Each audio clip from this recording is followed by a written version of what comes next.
சேவகன் இளமை கலைஞன் இவனே சேவகன், சேவகன் கடமை தலைவன் இவனே சேவகன்.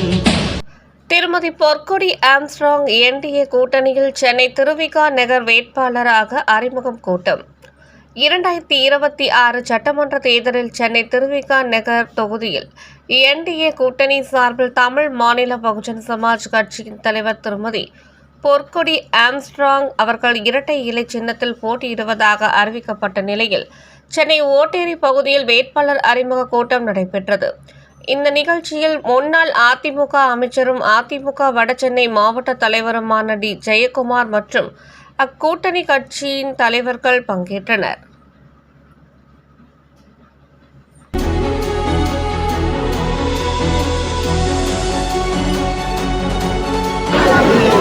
நம்முடைய திருவிக சட்டமன்ற தொகுதி வெற்றி வேட்பாளர் அவர்களுக்கு நம்முடைய வடசென்னை மாவட்ட செயலாளர் டி ஜெயக்குமார் அவர்கள் சார்பில் எழுதியிருக்கிறார்.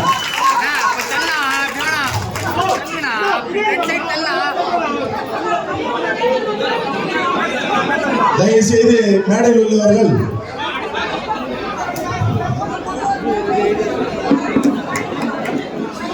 அனைத்து அண்ணா திராவிட முன்னேற்ற கழகத்தின் தலைமையிலான வெற்றி வேட்பாளர் அருமை சகோதரி ஆம்ஸ்ட்ராங் பொற்கொடி அவர்களை அறிமுகப்படுத்தி அண்ணன் அவர்கள் இப்போது சிறப்புரையாற்றுவார். திருவிக நகர் தொகுதியின் சார்பாக அண்ணன் அவர்களை வருக வருக வருக என வரவேற்கின்றோம்.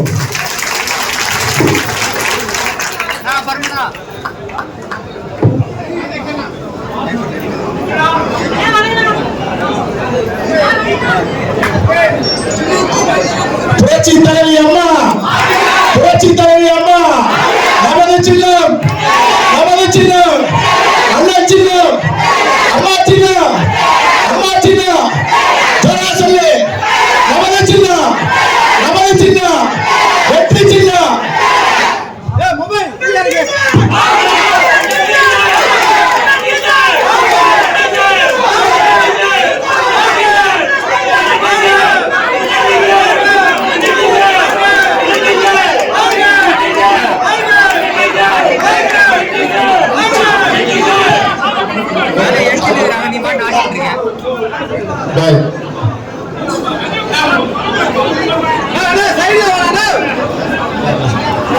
தயவுசெய்து மேடை முன்புற இருக்கிறவர்கள் கொஞ்சம் தள்ளி நில்லுங்க. அண்ணன் அவர்கள் இப்போது சிறப்புரையாற்றுவார்.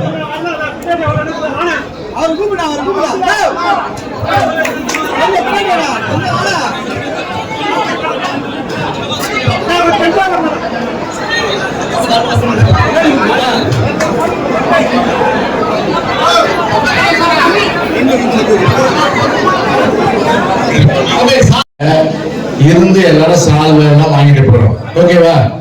இப்ப டைம் வேஸ்ட் பண்ணலாம். இது தேர்தல் நேரம். இந்த தேர்தல் நேரத்துல ஒவ்வொரு மணித்துளியும் ரொம்ப ரொம்ப முக்கியம். அதனால நேரம் காலம் பார்க்க கூடாது. 24x7 24 மணி நேரம் வேலை செய்யணும்.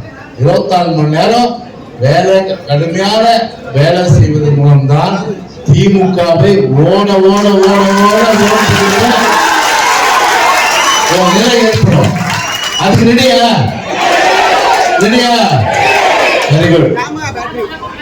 அனைவருக்கும் வணக்கம். நம்முடைய இருவரும் தெய்வங்கள், இதே புரட்சி தலைவர், இதே புரட்சி தலைவி சட்டமன்ற பகுதியான அம்மா அவர்களின் நல்லாசியுடன் நம்முடைய கழக பொதுச் செயலாளர்களுடைய அறிவிப்பின்படி ஏமா ரஃபி ரஃபி குறுக்கு போவாதீங்கிறார்.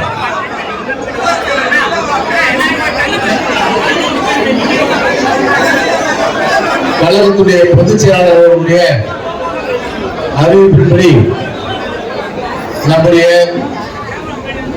தமிழ் மாநிலத்துடைய பகுஜன் சமாஜ் கட்சியினுடைய தலைவர் நம்முடைய திருவிக நகர் சட்டமன்ற தொகுதியுடைய வெற்றி வேட்பாளர் 23ஆம் தேதி அன்று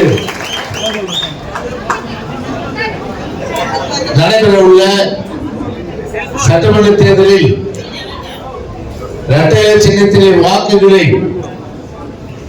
நாம் அளிப்பதன் மூலம் சட்டமன்றத்திற்கு சென்று தன்னுடைய கணவர் மரணத்திற்கு உண்மையான குற்றவாளிகளை அடையாளம் காட்டுவதற்காக புயலென புறப்பட்டு வந்திருக்கின்ற நம்முடைய வெற்றி வேட்பாளர் திருமதி பொற்கொடி அவர்களே, பொற்கொடி ஆம்ஸ்ட்ராங் அவர்களே,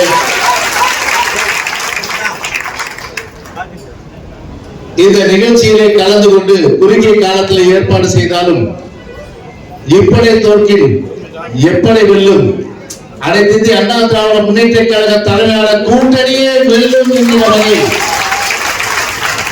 ஒரு கருத்தரத்தை படைக்கின்ற வகையில் வங்கக்கடல் இங்க வந்துடுச்சோ அப்படின்ற அளவுக்கு 24 hours நேற்று சொன்னாங்க. இன்னைக்கு கூட்டம், இன்னைக்கு அறிமுக கூட்டம். இந்த அறிமுக பார்த்தா வெளியே பார்த்தா கிட்ட 2000 பேர் இருக்காங்க. இந்த படம் போதுமா? இந்த படம் போதுமா? இந்த படை புறப்பட்டு நாம் சட்டமன்றத்திற்கு அனுப்ப வேண்டியது நம்முடைய சகோதரி ஆம்ஸ்ட்ராங் அவர்களை பொறுத்தவரை ஒரு சட்டமன்ற உறுப்பினர் ஆக வேண்டும் என்ற எண்ணம் கிடையாது. ஆம்ஸ்ட்ராங் அவர்கள் தன்னுடைய வாழ்நாள் முழுவதும் தலித் மக்களுக்காக உழைத்தவர்கள், தலித் மக்களுடைய முன்னேற்றத்திற்காக உழைத்தவர்கள். எத்தனையோ வழக்கறிஞர்களை ஆம்ஸ்ட்ராங் அவர்கள் உருவாக்கினார்கள், எத்தனையோ பேரை படிக்க வைத்தார்கள். ஆனால் அப்படிப்பட்ட ஆம்ஸ்ட்ராங்குக்கு ஒரு மிகப்பெரிய அளவிற்கு அவர் படுகொலை செய்யப்பட்டது நம்ம ஹாஸ்பிட்டல்ல பார்த்தேன், தண்ணீர் விட்ட அந்த அளவுக்கு பாத்தீங்கன்னா கண்டம் துண்டமா வெட்டி வெட்டி வெட்டி வெட்டிட்டு இருக்கிற பல இடங்கள்ல பாத்தீங்கன்னா காயம். அப்படி ஒரு நெஞ்சை பதவதைக்க வைக்கின்ற, நெஞ்சமெல்லாம் கலக வைக்கின்ற, இதயமே கசிகின்ற கசி கசி கசி இதயமே கசிகின்ற அளவிற்கு ஒரு மோசமான அளவிற்கு நினைத்து பார்க்க முடியாத ஒரு படுகொலை என்னாலே முடியலனா நம்முடைய திருப்பதி பொற்கொடியால எப்படி அதை நான் நிச்சயமா தாங்க முடியும். அவர் முகத்தை பாருங்க, அந்த சோகத்துடைய அந்த வெளிப்பாடு அது மட்டும். ஆனா சோகத்துடைய வெளிப்பாடு முகத்திலே தெரிந்தாலும் சரி, அவருடைய கண்களிலே அக்னி பிளம்புகள் தெரிந்து எப்படி கண்ணகியில் மதுரையே நீதி கேட்டு சுட்டெடுத்தார்களோ அதே போன்று திருமதி பொற்கொடி அவர்கள் தன்னுடைய கணவர் மனத்திற்கு காரணமானவர்கள் எல்லாம் இந்த உலகத்திற்கு அடையாளம் காட்டி உண்மையான குற்றவாளிகள், உண்மையான குற்றவாளிகள் கூண்டில் ஏற்றி அவர்கள் கடுமையான தண்டனை வாங்கி தந்து ஒரு சட்டத்தின் முன் நிறுத்துவதுதான் என்னுடைய முதல் கடமை. மனைவி என்பது என்னுடைய கடமை என்பதை உணர்ந்து இன்றைக்கு ஒரு சட்டமன்றத்தில் இன்றைக்கு நிற்பதற்கு இன்றைக்கு அனுமதி கேட்டு அந்த அடிப்படையில் அனைத்து இந்திய அண்ணா திராவிட முன்னேற்ற கழகம் நம்முடைய கழக பொதுச் செயலாளர் நம்முடைய தமிழ் மாநில பகுஜன் சமாஜ் பார்ட்டியுடைய தலைவராக இருக்கின்ற திருமதி பொற்கொடி ஆம்ஸ்ட்ராங் அவர்களுக்கு திருவிக நகர் தொகுதியிலே இரட்டை இலை சின்னத்தை நிற்பதற்கு வாய்ப்பளித்தார்கள். இரட்டை இலை சின்னம் வெற்றியின் சின்னம், இரட்டை இலை சின்னம் வெற்றியின் சின்னம். எனவே அப்படி நாம் சட்டமன்றத்திற்கு அனுப்பி வைப்பதன் மூலம் திருவிக நகர் தொகுதிக்கு ஒரு பக்கம் நீதி கேட்டு சட்டத்தின் முன் தன்னுடைய கணவர் கொடுகளின் படுகொலைக்கு காரணமானவர்களை தண்டிப்பதற்கு ஒரு குரலாக இருப்பது மட்டுமல்லாமல், மறுபக்கம் தமிழ்நாடு முழுவதும் உள்ள ஒடுக்கப்பட்ட மக்களாக இருக்கின்ற ஆந்திராவிட மக்களுடைய உரிமைக்கு நான் குரல் கொடுப்பேன் என்று சொல்லி அந்த குரலையும் கொடுப்பதற்கு நம்முடைய பொற்கொடி ஆம்ஸ்ட்ராங் அவர்கள் தயங்க மாட்டார்கள். எனவே அப்படி படித்தவர், நல்ல பண்பாளர், யாரையும் கடிதம் கூட பேசாத ஒரு மென்மையான மனம் கொண்டவர். அப்படிப்பட்டவரை நாம் ஒரு சட்டமன்ற உறுப்பினராக நாம் அனுப்புவதுதான் நம்முடைய தலையாய முதல் கடமையாக நிச்சயமாக நாம் கருத வேண்டும்.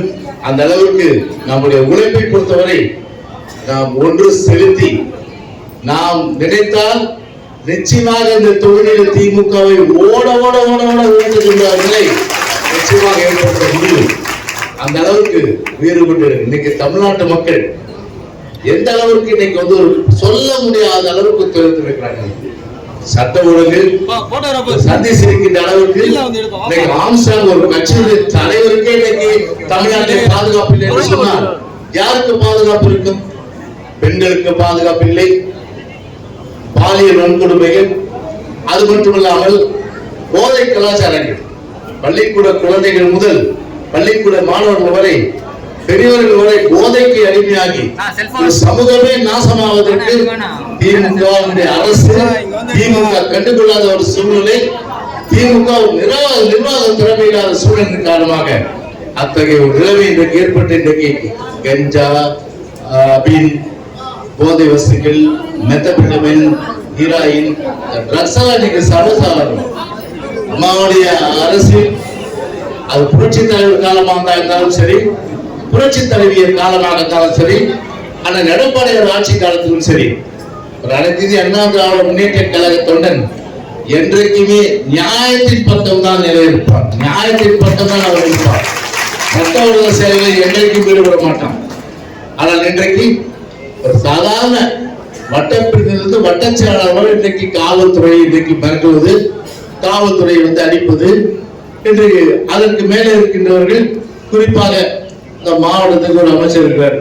அவர் கடந்த காலத்துல எப்படி இருந்தாலும் தெரியும் உங்களுக்கு. எப்படி இருந்தார் அவரு?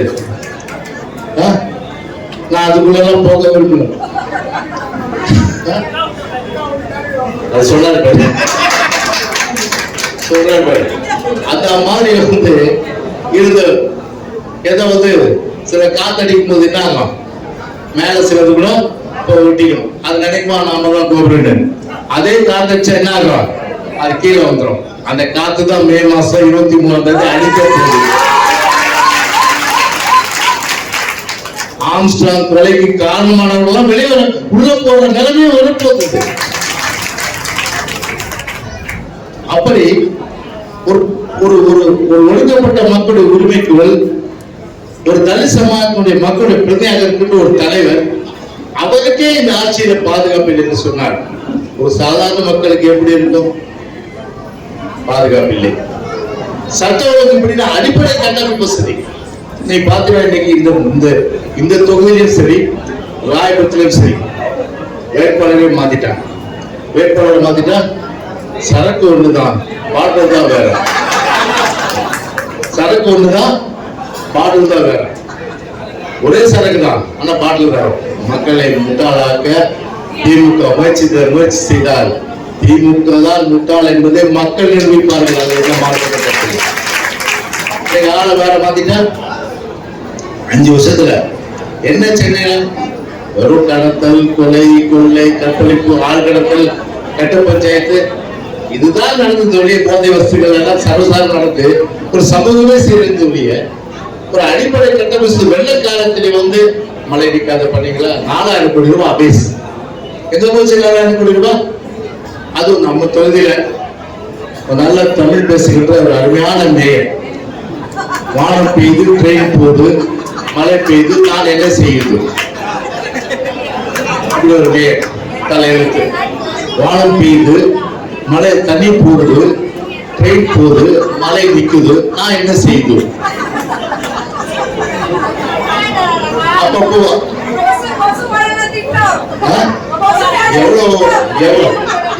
எவ்வளவு பெரிய வந்து ஒரு அறிவாளி இருப்பாரு மேயர் சத்திரவேண்டி. கொசு ஒழிக்கிறதுக்கு ஒரு வேலை திட்டம் இருக்கணும். அதுக்கு என்ன பண்ணோம்?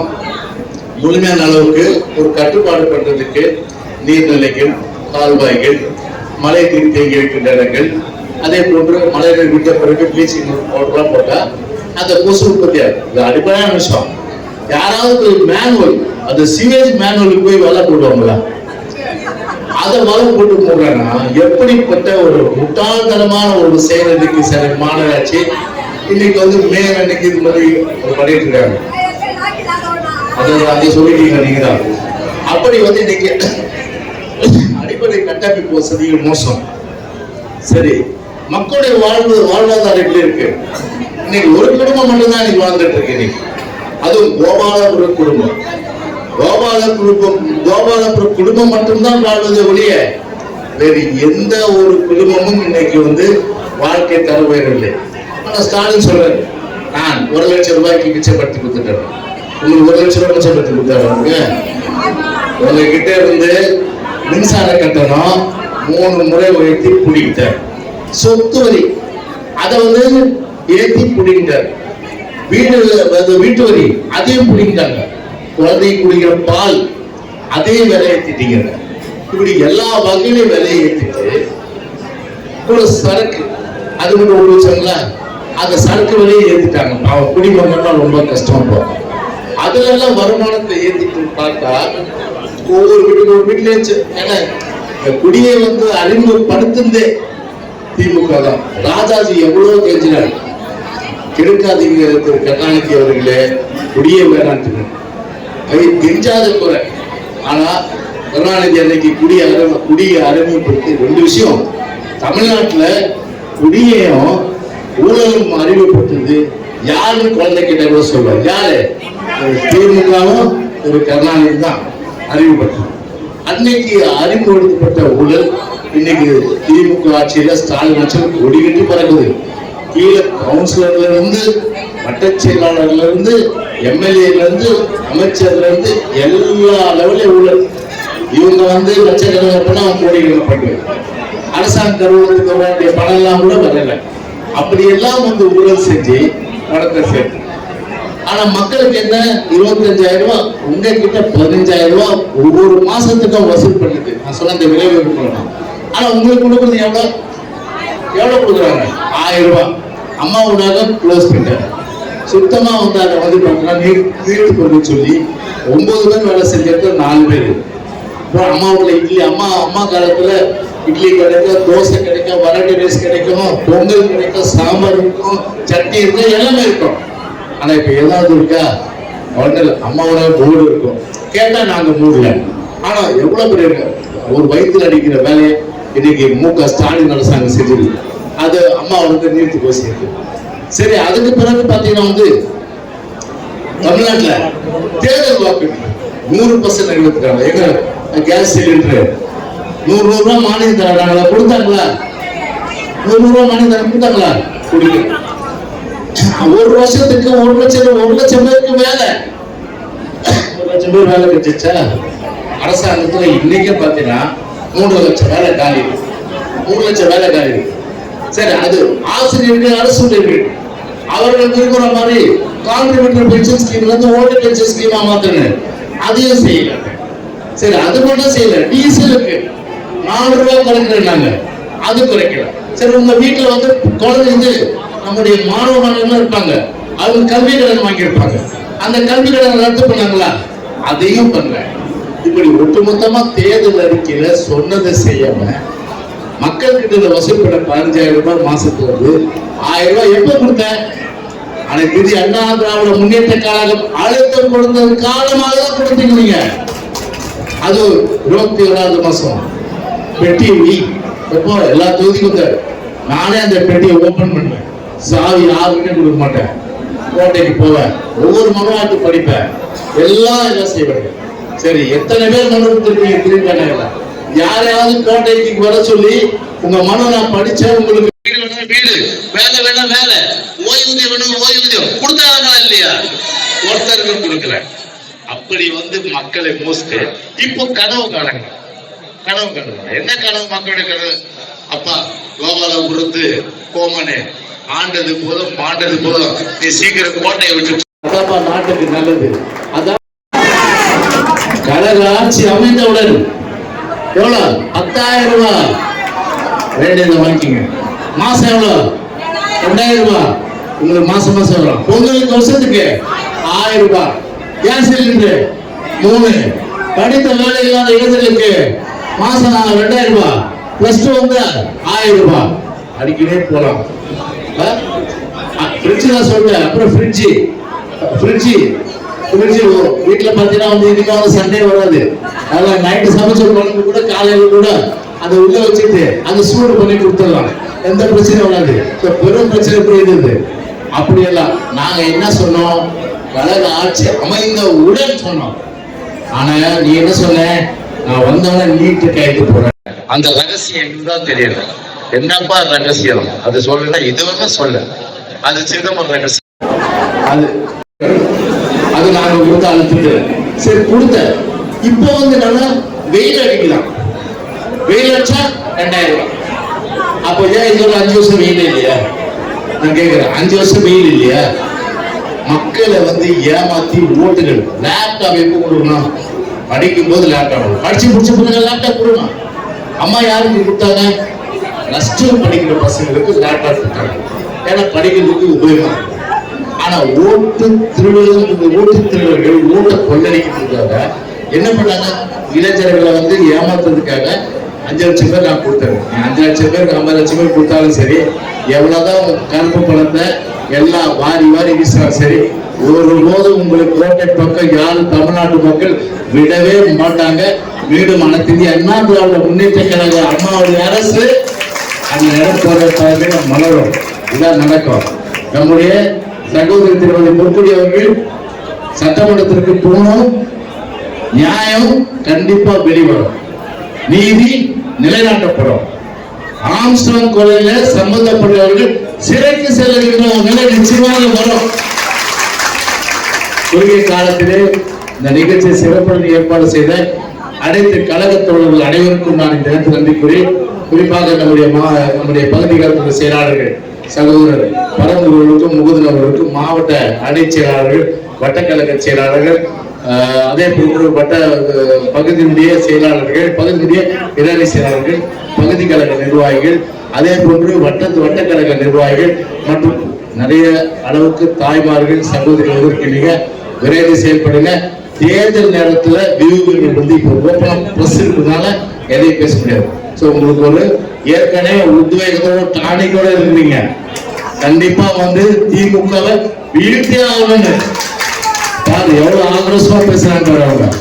அதனால இந்த வெறியோட நம்ம போவோம், வெற்றி பெறுவோம். வாழ்த்துக்கள், நன்றி, வணக்கம். தமிழ் மாநில பகுஜன் சமாஜ் கட்சியுடைய தலைவர் திருமதி பொற்கொடி ஆம்ஸ்ட்ராங் அவர்கள் இப்பொழுது கருத்துரை வழங்குவார்கள். வெற்றி வேட்பாளர்கள் கருத்துரை வழங்குவார்.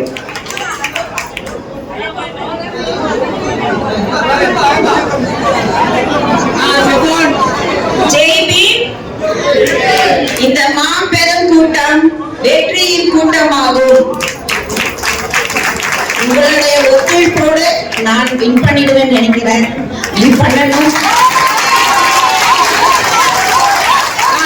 நான் வின் பண்ணா நான் மட்டும் எம்எல்ஏ கிடையாது, இங்க இருக்கிற ஒவ்வொருத்தரும் எம்எல்ஏ. என்டிஏ கூட்டணி அமோகமாக வெற்றி பெறும். என் கணவருக்கு நீதி வேண்டும். ஜெய் பீம். வருகை தந்த நான் நைட்டு தான் போன் பண்ணேன். தோழமை கட்சி நிர்வாகிகள் எல்லாம் தொலைபேசியில் தொடர்பு எல்லாரும் வந்தாங்க. பரவாயில்ல வந்திருக்கீங்க. அவர்களுக்கு எங்களுடைய வாழ்த்துக்களை மகிழ்ச்சியோடு தெரிவித்து, கடுமையான அளவுக்கு நம்முடைய தோழமை கட்சிகள், அதே போல அண்ணா திராவிட முன்னேற்ற கட்சி சார்ந்த சகோதரர்கள் ஒன்றிணைந்து நம்முடைய சகோதரி வெற்றி பெறுவதற்கு எல்லா விதமான நடவடிக்கை எடுக்க வேண்டும் என்று சொல்லி விடைபெறுகிறேன். நன்றி, வணக்கம்.